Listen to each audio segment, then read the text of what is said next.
సంక్రాంతి బరిలో ఈసారి 3 సినిమాలు రాబోతున్నాయి. Especially game changer Daaku Maharaj movie మీద అయితే చాలా మంది ట్రోల్స్ చేస్తున్నారు.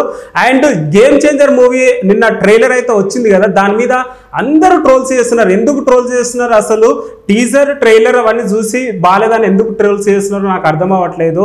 అండ్ డాకు మహారాజ్ మూవీలో ఒక సాంగ్ నిన్న వచ్చింది, దాని మీద కూడా ట్రోల్స్ చేస్తున్నారు. అసలు ఏమనుకుంటున్నారు సోషల్ మీడియా మాకేం అర్థం అవ్వట్లేదు. దీని గురించి మాట్లాడడానికి మన ముందు అనలిస్ట్ అశోక్ కుమార్ గారు అయితే ఉన్నారు, అడిగైతే తెలుసుకుందాం. సో ఆయన నమస్తే తమ్ముడు. ఏదైతే గేమ్ చేంజర్ మూవీ గురించి చాలా మంది ట్రోల్స్ చేస్తున్నారు. నిన్న ట్రైలర్ వచ్చినప్పటి నుంచి సినిమా అట్టర్ ఫ్లాప్ అవుతుంది అనేసి అంటున్నారు. దానిపైన మీ ఒపీనియన్ ఏంటి? సార్, ఒకటి మీరు చూసినట్లయితే గతంలో నిజం సినిమా పేరు మహేష్ బాబు గారితో వచ్చింది. మీరు ఇప్పుడు చూడండి, 1 మంత్ తర్వాత చూడండి, మీకు ఎటు టైంలో బోర్ కొట్టదు. ఒక్కొక్కరి అభిప్రాయం ఒక్కొక్క విధంగా ఉంటుంది.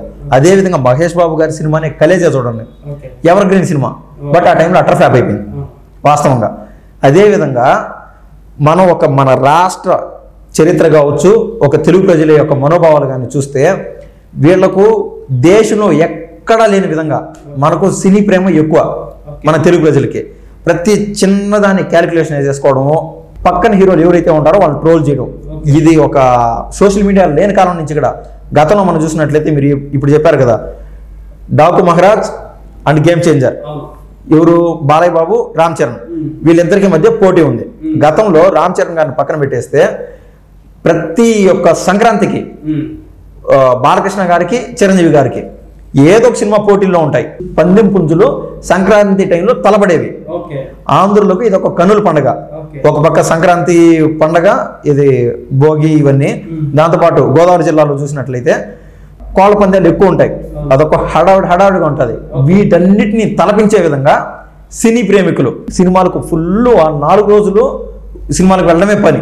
అంటే ఒక ఏదైనా డైరెక్టర్ కానీ ప్రొడ్యూసర్ కానీ ప్లాన్ చేస్తే సంక్రాంతికి థియేటర్లోకి రావాలి అనేది పని కట్టుకొని సంక్రాంతికి వస్తారు అదే పనిగా. ఆ 4 days ఫుల్ హౌస్ఫుల్ ఆ మూవీస్. అది ఫ్లాప్ కావచ్చు, హిట్ కావచ్చు. తద్వారా ఆ యొక్క ప్రొడ్యూసర్ ఎవరైతే ఇన్వెస్ట్మెంట్ పెట్టారో వాళ్ళు సఫిషియెంట్ ఎనఫ్లోకి వచ్చేస్తారు. సఫిషియన్సీగా ఏదైతే డబ్బులు ఇన్వెస్ట్మెంట్ పెట్టారో మినిమం గ్యారంటీ సినిమా అయిపోతుంది. సో ఈ సంక్రాంతికి రానున్నందున నేను చెప్పా కదా, మనకు ఎక్కువ ఫీలింగ్స్ ఉంటాయి ఒక సినిమా పైన. ఇప్పుడు ఇట్టా టైంలో ఇంకా అతి దగ్గరలో ఉండదు, వారం రోజులు ఉండదు టైం తిప్పి కొడితే. అందుకు ఈ 2 సినిమాల పైన ఈ ఓవర్ హైప్ అయినది.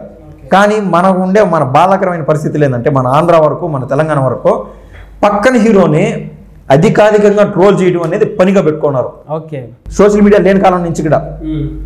సో ఇప్పుడు మీరు చెప్పారు కదా, ఏదైతే ట్రైలర్ ఫ్యాన్స్ కావచ్చు లేదా సోషల్ మీడియాలో ఈ ట్రైలర్ బాగాలేదు, సినిమా అటర్ ఫ్లాప్ అది ఇది అని చెప్పి ఫ్లాప్ అవుతుందని మీరు చెప్తున్నారు కదా. ఒక్కసారి మీరు కొంచెం బేరీ చేసి చూడండి. ఐ సినిమా ట్రైలర్ అదొక యాంగ్జైటీ పెంచే విధంగా ఉన్నింది ఐ సినిమా ట్రైలర్. కానీ అది ఫ్లాప్ ఐ మూవీ. బట్ నువ్వు ఈ రోజైనా చూడు, ఒక నెల తర్వాత అయినా చూడు, నువ్వు క్యూరియస్గా చూస్తానే ఉంటావు ఐ మూవీ. ఏదైతే ఈ యొక్క గేమ్ చేంజర్ డైరెక్టర్ తీశాడు శంకర్, ఎవరితో విక్రమ్తో తీశాడు, ద బెస్ట్ సినిమా. నచ్చే వాళ్ళకి నచ్చుతుంది, నచ్చని వాళ్ళకి అంతగా నచ్చదు అది. అలా ఇందాక నేను చెప్పాను కదా, నిజ మూవీ కావచ్చు, కలేజా కావచ్చు, వాళ్ళ మనోభావాలు బట్టి ఉంటుంది.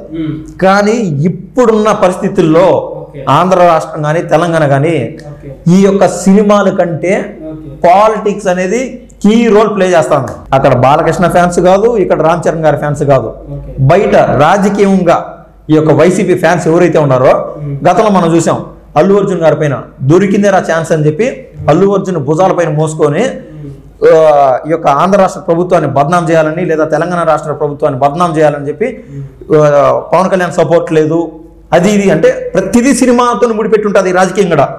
ఇలా చేసి ఇటువంటి టైంలో అవకాశం దొరికింది. ఈ వారం 10 రోజులు రాజకీయాలు చేయడానికి అంతగా ఏమీ లేవు. సో ఈ సినిమాల పైన పడి బాలయ్య బాబు ఫ్యాన్స్ కి, అదేవిధంగా రామ్ చరణ్ ఫ్యాన్స్ కి మధ్య క్లాష్ తెప్పడానికి ఇది ఒక ప్రయత్నంలో భాగమే. నేను చూసానండి క్లియర్ గా, మీరు అడిగారు కదా, ఏది రామ్ చరణ్ గారిది గేమ్ చేంజర్ మూవీ ట్రైలర్ అన్న ఎలా ఉంది, బట్ అందరూ బాగలేదంటున్నారే, ఫ్లాప్ అంటున్నారే అని. అప్పుడేముంటాను, నేనే రామ్ చరణ్ ఫ్యాన్ అనుకోండి, అక్కడ బాలయ్య బాబు ఫోటో ఉంటుంది సోషల్ మీడియాలో, అట్టర్ ఫ్లాప్ అవుతుంది, దాంతోపాటు పచ్చి బూతులు ఉంటాయి. నేనేమంటాను, బాలయ్య బాబు అది ఇది అని చెప్పి బాలయ్య బాబు పైన ఆయన బూతులని తిట్టి నేను ట్రోల్ చేస్తాను. అనుభవగతం, అది వాస్తవం కనిపించే పరిస్థితుల్లో. అక్కడ బాలయ్య బాబు ఫ్యాన్స్ కాదు అది పెట్టింది ఆ సోషల్ మీడియాలో.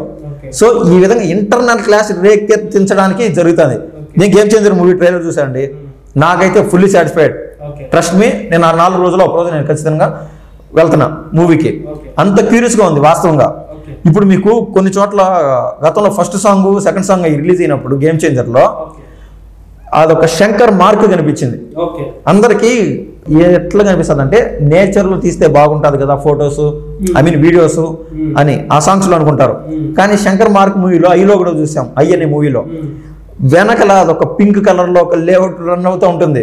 అదొకటి ఏది అదే పనిగా తెచ్చి పెట్టినట్లు నేచర్లో ఉండదు. ఆయన మార్క్ కనిపిస్తుంది, శంకర్ మార్క్ కనిపిస్తుంది.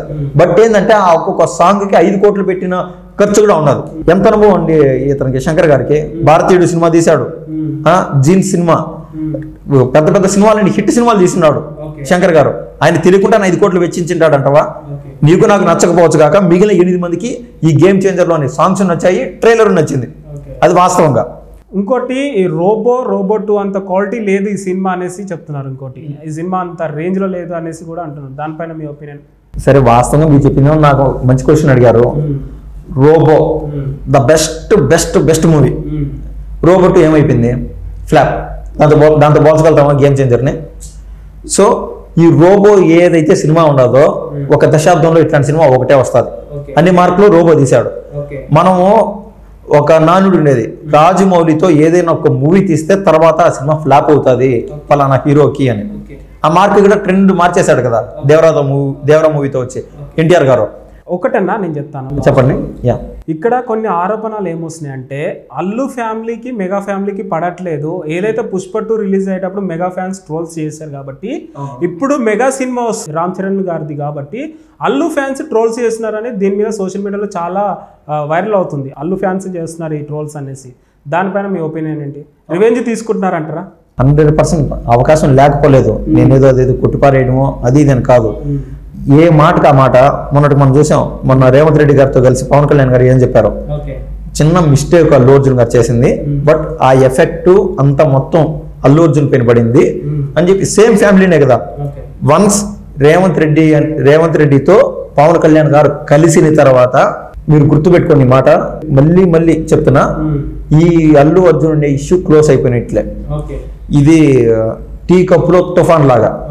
అంటే పవన్ కళ్యాణ్ గారు స్వయాన అల్లు అర్జున్ పక్షాన ఉన్నాడు. ఎంత కాదన్నా ఒకే కుటుంబం. ఈలోపు ఇదో ఈ వైసీగోల్లో మోక్రో ఈ యొక్క ఫేక్ మీడియా ఉంటుంది కదా, ఆ ఫేక్ పేజెస్, ఫేక్ వెబ్సైట్స్ ఒక చిన్నది రాజుకునే విధంగా ఒక తమ్నేలు పెడితే చాలు రాజుకొని పోతుంది. అంటే భారీ వ్యూస్ వచ్చేస్తాయి. వాళ్ళు ఏముండదు, ఆ చలి మంటల్లో చలి కాల్చుకుంటారు. పవన్ కళ్యాణ్ గారు, అల్లు అర్జున్ గారు, రామ్ చరణ్ గారు అంతా ఒకవైపే ఉన్నారు.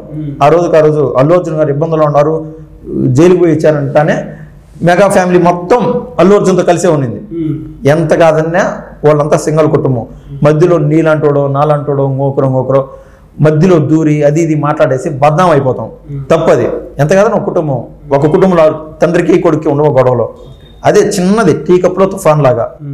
సో చిన్న చెత్త మీడియా హేటెడ్నెస్ పెంచే విధంగా బాలకృష్ణ ముసుగులోనో, రామ్ చరణ్ ముసుగులోనో, లేకుంటే ngokro ముసుగులోనో అదే పనిగా ట్రోల్ చేస్తున్నారు. ఎవరు? రామ్ చరణ్ గారి మూవీ పైన, గేమ్ చేంజర్ పైన. అంత సీనియం లేదు ఇక్కడ. ద బెస్ట్ సినిమా అవుతుందని నేను నమ్ముతున్నాను. ఎందుకంటే the maturity level of Ram Charan గారు చూస్తున్నాం కదా. నార్త్ ఇండియా ఎంత గౌరవం ఇస్తుందో రామ్ చరణ్ గారిని. ఇంటర్నేషనల్ హీరో అయిపోయినాడు. ఆయన తెలియకుండానే శంకర్ గారికి ఇంత డేట్స్ ఇచ్చి 3 సంవత్సరాల పాటు ఆయన వెచ్చించి సినిమా చేస్తున్నాడు. ద బెస్ట్ సినిమా అవుతుందని నేను అనుకుంటున్నాను. డాకు మహారాజ్ మూవీ అయితే 12th రాబోతుంది. అండ్ టీజర్ కానీ 3 సాంగ్స్ అయితే రిలీజ్ అయినాయి. నిన్న ఒక సాంగ్ రిలీజ్ అయింది, దాంట్లో బాలకృష్ణ గారు ఒక స్టెప్ వేశారు. దాని మీద చాలా విపరీతంగా సోషల్ మీడియాలో ట్రోల్స్ చేస్తున్నారు. అసలు ఈ ట్రోల్స్కి రీజన్ ఏంటి అని బాగా సర్చింగ్ చేస్తే నాకు తెలిసిన ఇన్ఫర్మేషన్ ఏంటంటే జస్ట్ ఇన్ఫర్మేషన్ తీసుకున్నాను నేను. ఏంటంటే ఆ సాంగ్ కొరియోగ్రాఫర్గా చేసింది శేఖర్ మాస్టర్ అని తెలిసింది. శేఖర్ మాస్టర్కి చాలా సన్నిహితంగా ఉన్నది రోజా అని తెలిసింది. సో ఇదంతా సోషల్ మీడియాలో చాలా ట్రోల్స్ చేయించేది రోజా అనేసి చాలామంది సోషల్ మీడియాలో అయితే చెప్తున్నారు. ఇదంతా దీని వెనుకల కుట్ర మొత్తం రోజనే అనేసి తెలుస్తుంది. సో దానిపైన మీ ఒపీనియన్ ఏంటన్నా? అది మీరు ఏదైతే ప్రశ్న అడిగారో, నన్ను అడిగితే అదొక ప్రశ్న కాకపోవచ్చు, కానీ నేను చెప్తున్నాను. ఇక్కడ లాజిక్ ఆలోచించారన్న, శేఖర్ మాస్టర్ రోజా చాలా ఫ్రెండ్స్, చాలా క్లోజ్ ఫ్రెండ్స్ అని. వాళ్ళు క్లోజ్ ఫ్రెండ్స్ అయితే కావచ్చు బా. నేను ఒక మాట చెప్తాను, దీనికి కొరియోగ్రాఫర్ కూడా శేఖర్ మాస్టరే కదా. సో మేబీ అది దానివల్ల ఏమో ట్రోల్ చేయొచ్చు అంటావా? మంచి క్వశ్చన్. నేను అంటాను ఏంటంటే, బాలకృష్ణ గారి గురించి మాట్లాడే అంత స్థాయి రోజాది కాదు. మనం ఇంకా ఎన్ని ఆఫ్ ద స్క్రీన్ మాట్లాడితే చాలానే ఉంటుంది. బాలకృష్ణ గారి గురించి మాట్లాడే స్థాయి రోజాదే కాదు. బాలకృష్ణ గారి జీవితంలో ఇప్పటి వరకు ఒక ఓటమి అంటూ లేదు. 3 సార్లు హిందూపూర్ నుంచి ఎమ్మెల్యేగా పోటీ చేస్తే హ్యాట్రిక్ విజయం. ఆయన అనుకుంటే ఇప్పటికిప్పుడు మినిస్ట్రీ వస్తుంది. ఇవన్నీ పర్సనల్గా ఒక పక్క హిందూపురానికి సేవ చేస్తానే సినీ ఇండస్ట్రీలో ఉన్నాడు బాలయ్య బాబు. అదే రోజా ఆ పార్టీలో ఉన్నది, ఈ పార్టీలోకి వచ్చింది. ఈ పార్టీ వాళ్ళు అధినేత ఏమో తంతే అవతల వైపు పడేట్టుగా ఉన్నది. రోజాకి ఇప్పుడు ఆప్షన్ లేదు కాబట్టి ట్రెండ్లోకి రావాలనేది ఆ ప్రయత్నం. ఇదేంటంటే రోజా చెప్తే శేఖర్ మాస్టర్ విన్నాడు అనేది అభూత కల్పన. శేఖర్ మాస్టర్ గారికి మెచ్యూరిటీ లేక కాదు, ఒక్కసారి కాడ పొరపాటు ఏదన్నా జరిగితే life time cinema industry ban చేస్తుంది. జానీ మాస్టర్ అంత తోడికి నేషనల్ అవార్డు వస్తే దానికి ఈరోజు గతి లేకుండా పోయింది ఉన్నట్టు మాట్లాడాలంటే. సో రోజా మాట శేఖర్ మాస్టర్ వింటాడు అంటే అదొక హాస్యాస్పదంగా ఉంటుంది. రెండో పాయింట్, బాలయ్య బాబు గారు అదొక స్టెప్ ఉంది కదా ఏదైతే చూసామో, that's Balayya Babu mark. Fans ఎవరైతే ఉన్నారో బాలయ్య బాబు ఫ్యాన్స్ హ్యాపీగా గర్వంగా ఆ స్టెప్ 2-3 సార్లు రిమైండ్ చేసుకొని చూస్తూనే ఉంటారు. బాలయ్య బాబు ఏది చేశాను కూడా అదొక అద్భుతంగానే ఉంటుంది. ముందు విచిత్రంగా కనిపిస్తుంది, తర్వాత అది అద్భుతంగా మారుతుంది. బాలయ్య బాబు గారికి ఎట్లాంటి వాళ్ళతోనైనా అర్యాపో ఉంది బాలయ్య బాబు గారికి. ఆ స్టెప్ ఈ మాదిరి వేసారంటే కదా సోషల్ మీడియాలో ట్రోల్స్ అంట ఓళ్ళంటే వీళ్ళంట అంటే ఈ స్టెప్కే ఇట్లా అంటే ఇంక నేను ఇది ఇంకా చిన్న స్టెప్ బాలయ్య బాబు దృష్టిలో. ఏ స్థాయికైనా Balayya Babu వేయగలుగుతాడు. From the height ఎంత డెప్త్ అయినా ఎట్లాంటి స్టెప్ అయినా బాలయ్య బాబుకి అతికినట్టు ఉంటుంది. దాంట్లో అదంతా మీరు చెప్పినట్టు ఒకవేళ ఆ ఫేస్ గా ఉంటే రోజా గారి ప్రయత్నం వృధా అయినట్లే. ఎందుకంటే హైప్ రావాలా, శేఖర్ మాస్టర్ నా ఫ్రెండ్ కాబట్టి ఆ స్టెప్ వేయించాను అనేది రోజా గారి అదొక వృధా ప్రయత్నం. ఈసారి సంక్రాంతి బరిలో 3 సినిమాలు వస్తున్నాయి. గేమ్ చేంజరు, సంక్రాంతికి వస్తున్నాము అండ్ డాకు మహారాజ్ మూవీ. సైలెంట్గా సంక్రాంతికి వస్తున్న మూవీ అయితే సింపుల్గా పబ్లిసిటీ చేసుకుంటూ సైలెంట్గా వస్తున్నారు. మేబీ బిగ్ బ్లాక్ బాస్టర్ కొట్టొచ్చేమో. And game changer, Daaku Maharaaj full publicity చేసుకుంటూ వస్తున్నారు. ఈ 3 పందేలలో ఏది గెలవచ్చు అని మీరు అనుకుంటున్నారు? తెలుగు ప్రజల మనస్తత్వమే మారిపోయింది. అది అప్పట్లాగా కాదు. ఇందాక నుండి ఏదైతే క్వశ్చన్స్ అడిగినావో సోషల్ మీడియాలో అన్నా వీళ్ళు ఓల్డ్ అంటున్నారు, ఓల్డ్ వీళ్ళు అంటున్నారు, ఆ వాలకంలోనే లేరు. నిజంగా అందరి మనసులు అంత ప్రశాంతంగా ఉన్నాయి. నేనేం చెప్తున్నానంటే వెంకటేష్ గారి ఏదైతే మూవీ వస్తుందో అది కూడా హిట్ అవ్వచ్చు కాదు అవుతుంది కూడా. ఎందుకంటే చెప్తానన్నా అది హిట్ అవుతుందని నేను ఎలా చెప్తున్నానంటే ప్రతిసారి సంక్రాంతికి అనిల్ రావుపూడి డైరెక్షన్లో ఒక సినిమా వస్తుంది. లాస్ట్ టైం చూసుకున్నట్టయితే భగవత్ కేసరి అనే సినిమా వచ్చింది. సో అది బ్లాక్ బస్టర్ అయింది. ఆయన డైరెక్షన్ అంతకుముందు సినిమా F2 అవన్నీ సంక్రాంతి బరిలోనే వచ్చినాయి. సో అదే సెంటిమెంట్ ఇప్పుడు పనికి వస్తుందేమో కదా. అదే విధంగా మీరు ఏదైతే వెంకటేష్ గారిది స్లో అండ్ కూల్ మూవీ అన్నారో శతమాన భవతి, ఇట్లా దిల్ రాజు ప్రొడక్షన్ లో ఇట్లాంటి సినిమాలు సైలెంట్ గా వచ్చి హిట్ అయిపోతా వస్తున్నాయి. ఛాన్స్ లేకపోలేదు కాదు అన్నట్లా. మీ కాన్సన్ట్రేషన్ ఎంతసేపు బాలయ్య బాబు వర్సెస్ రామ్ చరణ్ పైనే ఉంటుంది. బట్ ఏంటంటే ఫ్యామిలీ ఆడియన్స్ మొత్తం ఈ తొక్కిసలాట్లన్నీ ఎందుకు ఇంత స్పీడ్లో అంటే అంత జనం మధ్య రభసలో పోవడం ఎందుకన్నట్టు అవకాశం ఉన్న వాళ్ళకి ఎక్కువ వెంకటేష్ గారి మూవీ ఒక బెనిఫిట్ అనమాట. దానికి డిఫాల్ట్గా టికెట్స్ బుక్ చేసుకుంటారు. ఫ్యామిలీతో నువ్వే ఉండవు, మీ ఫ్రెండ్స్తో ఎంజాయ్ చేయాలనుకుంటే అక్కడికి వెళ్తావు, అమ్మ నాన్న హ్యాపీగా చూసుకోవాలి, వాళ్ళు హ్యాపీగా ఉంటారంటే ఓపెన్ ఆప్షన్ ఇది వెంకటేష్ గారి మూవీ. ఆ 4 రోజుల్లో వీళ్ళు ఏదైతే ప్రొడక్షన్ కోసం వీళ్ళు ఖర్చు పెట్టారో అది బంపర్ హిట్గా వసూలు చేసేసుకుంటారు. నాకైతే నమ్మకం ఉన్నది. ఇంకా Daaku Maharaaj and game changer 2 Daaku Maharaaj Balayya Babu గారికి ఆయన యొక్క గ్రేస్ కి అది అతికినట్టు ఉంటుంది. డాకు మహారాజ్ పేరులోనే వైబ్ ఉంది. ఇంకా గేమ్ చేంజర్ ఈయన యొక్క యూత్ రామ్ చరణ్ గారు యూత్ లో ఇది గేమ్ చేంజర్ అనేది రామ్ చరణ్ గారికి అతికినట్టుంది పేరు.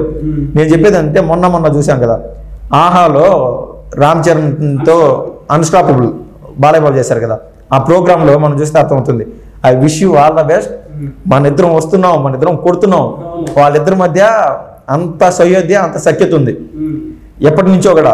ఒకవేళ నేను చెప్తున్నా ఆఫ్ ద స్క్రీన్ అనుకోండి, ఇది మాట కూడా అనుకోండి, చిరు గారికి బాలయ్య బాబు గారికి ఏదో చిన్న ఈగో ప్రాబ్లమ్స్ ఉండొచ్చో ఉండలేదో తెలియదు మనకు. మీ సాటిస్ఫాక్షన్ కోసం చెప్తున్నా. కానీ రామ్ చరణ్ కి బాలయ్య బాబు గారికి నాయన కొడుకులు మాదిరా బాబాయ్ అబ్బాయి బాలయ్య బాబు గారు ఓపెన్ గా చెప్పాడు కదా, నాకు దేవుడిచ్చిన కొడుకు రామ్ చరణ్ అని చెప్పాడు. బాలయ్య బాబు గారికి 100% నమ్మకం ఆయన సినిమా హిట్ అయిపోతుందని సంక్రాంతికి వస్తే. అదే విధంగా ఆయన బిడ్డకు కూడా ఆయన అదే ఆశీస్సులు ఇస్తున్నాడు, నా బిడ్డ సినిమా భారీ హిట్ అవ్వాలా అని. అంత పాజిటివ్గా ఈ 3 సినిమాలు కూడా హిట్ అయ్యి మనం ఇక్కడ తీసే ఏ సినిమాలైనా హిట్ అయినాయంటే తర్వాత ఎవరైతే పెట్టుబడి పెట్టింటారో వాళ్ళు 3 సినిమా తీసేదానికి ఆస్కారం ఉంటుంది. ఒక్క సినిమా షూటింగ్ కోసం ఒకే రోజు వేల మంది వెళ్తానే ఉంటారు. అవి ఎన్నో రకాల టెక్నీషియన్స్, అక్కడికి వచ్చే జనం కావచ్చు, ప్రతి ఒక్కరు ఒక్కొక్క రోజు డైలీ లేబర్ మాదిరి వచ్చే వాళ్ళు 700 రూపాయలు ఇచ్చి వాళ్ళకి మధ్యాహ్నం భోజనం పెట్టి పొద్దున్న టిఫిన్ పెట్టి మళ్ళీ ఇంటికి పంపిస్తున్నారు. ఆ కృష్ణానగర్లో మనం చూస్తే అర్థం అవుతుంది, బస్సులు పెట్టి మరి. సో ఒక్క సినిమాని నమ్ముకొని వేలాది మంది ఎంప్లాయ్మెంట్ ఆధారపడి ఉంటుంది. నేనేమన్నానంటే ఎవరు గెలిచినా కూడా 3 గెలవాలని కోరుకున్నాను. నా నమ్మకం అయితే 3 గెలుస్తారని. ఈ 3 సినిమాలు ఈ యొక్క తెలుగు సినిమా ఇండస్ట్రీ మరింత డెవలప్ అయ్యి ఇంటర్నేషనల్గా ఇంకొంచెం ముందుకు వెళ్తుందని నేనైతే ఆశిస్తున్నాను. సో గైస్ చూసారుగా గైస్, మన అన్న అయితే చాలా బాగా అయితే ఎక్స్ప్లెయిన్ చేశాడు. అండ్ మీ టీజర్, ట్రైలర్స్, పోస్టర్స్ని చూసి సినిమా జడ్జ్మెంట్ చేయకండి. ఎందుకంటే సినిమా రిలీజ్ అయినాక చూసినాక మీరు సినిమా జడ్జ్మెంట్ చేయండి హిట్టా ఫ్లాప్ అనేది. అప్పుడు ఎందుకంటే వీళ్ళు అన్న చెప్పినట్టు చాలా స్ట్రగుల్ పడి చాలా ఇయర్స్ నుంచి దాని మీద వర్కౌట్ చేసి సినిమా ఫైనల్ అవుట్పుట్ మన ముందుకు తీసుకొస్తున్నారు. కాబట్టి మేబీ వాళ్ళు ఆ మూవీ పైన చాలా ఎక్స్పెక్టేషన్స్ పెట్టుకుంటారు, చాలా డబ్బు పెట్టి ఖర్చు పెట్టి సినిమా తీస్తారు. కాబట్టి మీరు సడన్గా బాగాలేదనేసి చెప్పేస్తే వాళ్ళకి చాలా ఎఫెక్ట్ అవ్వచ్చేమో. మేబీ మీరు సినిమా చూసిన తర్వాత బాగుందా బాగాలేదని మీ ఒపీనియన్ చెప్పండి, అప్పుడు యాక్సెప్ట్ చేస్తారు టీం అయినా సోషల్ మీడియా అయినా. సో అంతే గైస్, దట్స్ ఇట్.